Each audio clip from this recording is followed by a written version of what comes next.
এবার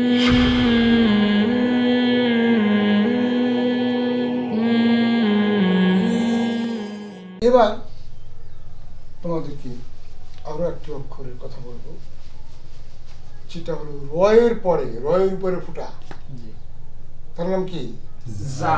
জা। আবার অনেকে বলে ঝা, ঝা না, এই ভুল করা যাবে না, ঝা না। আমরা কখনো ঝুলঝিলা পড়ি না, তাই কি পড়ি না? না, আমরা ঝিলা পড়ি না, জিলা, জিরা।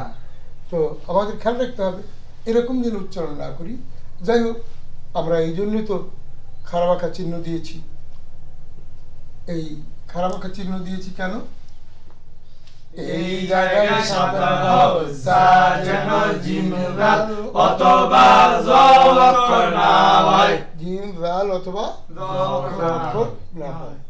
তাহলে জা অক্ষর পড়ার সময় আমাদেরকে অত্যন্ত হুঁশিয়ার হতে হবে এবং পাকা ওস্তাদের কাছে আমাদের এই অক্ষরটা শুদ্ধ হলো কি হলো না, এই তিনটে অক্ষর থেকে আলাদা করে, নতুন ভাবে আলাদা করে এর মাখরজ এবং সিফাত সহকারে আমরা পড়তে পারলাম কিনা তা ওস্তাদের কাছ থেকে ভালো করে জেনে নিতে হবে, জেনে নিতে হবে, জেনে নিতেই হবে।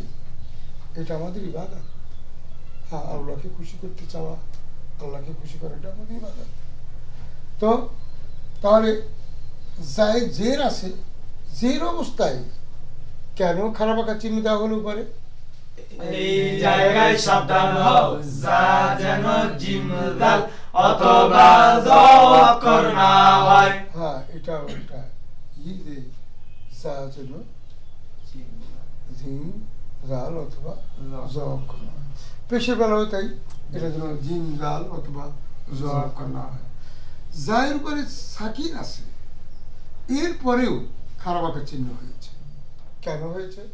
এই জায়গায় সাবধান হও, জা যেন জিম রাল অথবা জ অক্ষর না হয়। সুন্দর। আমরা এই অক্ষরগুলো পড়ার সময় অত্যন্ত সতর্ক থাকবো যেন অন্য অক্ষর না হয়। শুদ্ধ করার ইচ্ছা যদি কারো থাকে, কারো যদি মনে হয় যে আমাকে শুদ্ধ করে পড়া দরকার, তাহলে প্রথম শুদ্ধ করতে হবে এখানে, এই অক্ষরগুলা অন্য অক্ষর যেন আদায় না হয়, না হয়, এখানে শুদ্ধ করে নিতে হবে।